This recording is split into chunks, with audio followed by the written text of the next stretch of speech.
আমি market analysis কৰোঁ morning Monday আমি কেনেকৈ চাওঁ মাৰ্কেটে কোনফালে যায় কিন্তু আমি প্ৰথমে ডাটা লৈ চলিব লাগিব যদি ডেইলি কেণ্ডেল এইটো চাওক ডেইলি কেণ্ডেলটো মই চেঞ্জ কৰি চাওঁ চাওক ইয়াতে মোটামুটি ডজি বনিছে চাওক ডেইলি কেণ্ডেলত গতিকে 3 দিন কণ্টিনিউ কৰি আছে আৰু চাওক 26,100 যিটো কল চেলাৰ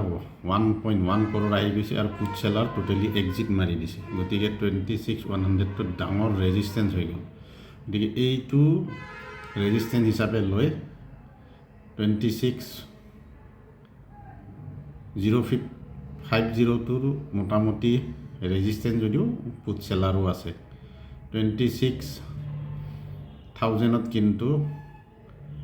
পুট চেলাৰ ওলাই গ'ল গতিকে 26,100টো ডাঙৰ ৰেজিষ্টেঞ্চ হিচাপে লৈ ট্ৰেডিং কৰিলে হ'ল তললৈ পুট চেলাৰ ইমান নাই গতিকে মাৰ্কেট গ'লেও 800ত এটা ডাঙৰ ছাপৰ্ট আছে এই চাওক 800ত ডাঙৰ ছাপৰ্ট আছে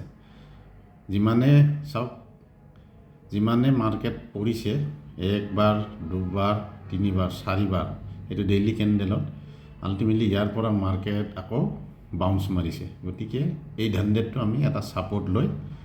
26,100 ৰেজিষ্টেঞ্চ লৈ এইখিনি উইকত এইখিনি হৈছে ইয়াতে খেলিব লাগিব আৰু বেলেগ কোনো খেল নাই কাৰণ ইণ্টাৰনেশ্যনেল মাৰ্কেটো ইমান ভাল নহয়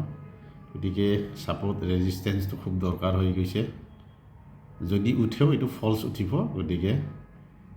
26,100 ৰেজিষ্টেঞ্চ হিচাপত লৈ